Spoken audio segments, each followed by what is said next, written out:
know one of the last things that you ever want to do as an instructional designer is facilitate a process where the stakeholders, SMEs, organization, and learners all have a different idea of success in mind. Avoid this at all costs. It wastes time, energy, resources. It impacts your ability to influence. And most of all, it poses risk to your reputation. Hi, I'm Urel, and I design learning to solve problems and push progress. If you're new to my content, welcome and jump on into the conversation. If you're returning, hey, how you been? Let me know how this learning is pushing your progress. Now, back to the problem. After receiving an email from a third-party vendor, an instructional designer learned that she was terminated from her 12-month contract just 2 months in and reached out to me for some help. Reflecting on her situation, she simply could not figure out what went wrong. The vendor told her that the client decided to terminate the contract because there was no alignment around the expectations for the learning product that she was producing. They simply did not have confidence in the work that she was performing for the last 60 days. Now, as you can imagine, this was hard for the instructional designer to hear. She was confused about the expectations because there was alignment initially, but like all projects, new information surfaces, priorities shift, and alignment does get lost. When this happened, she failed to realign the client and the learning product with expectations. This introduced the loss of that essential SVOS. SVOS is what every instructional designer needs to be set up for success on a project. Without it, you're essentially lost. Now, don't get caught up here. SVOS is just my fancy way of saying shared vision of success.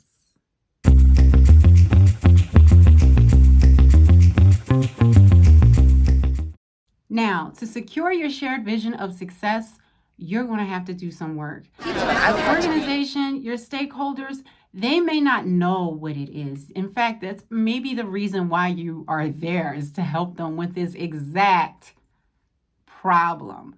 Some organizations do have that shared vision of success, but it might not trickle over into being something that's attainable through a learning solution. So you do have to do the rework to come up with a shared vision of success with your team so that it aligns with the learning product that you're producing.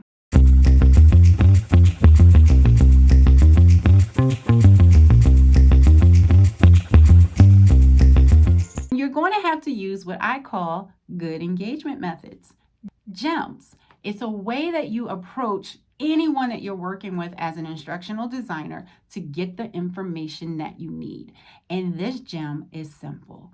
What you're going to do is you're going to give them permission to imagine. Give them permission to go off the rails, outside of parameters, restrictions, constraints, all of that good stuff. You're giving them permission to envision the perfect future state. And you do this by asking them 4 questions. How does performance look? Where does that performance happen? What new behaviors do you see? And when do you watch those behaviors?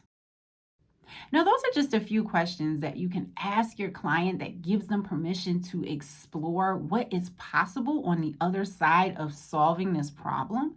It gives them permission to creatively come up with solutions without focusing on how those solutions will come about. We're just focusing on the end result. Now, once you go through this process and you have all of these great ideas as to what this shared vision of success looks like, what success looks like, we then bring them back to reality and we start talking about the objectives. We start talking about the metrics. We start talking in practical forms of ways that we can actually reach the end result of that shared vision of success.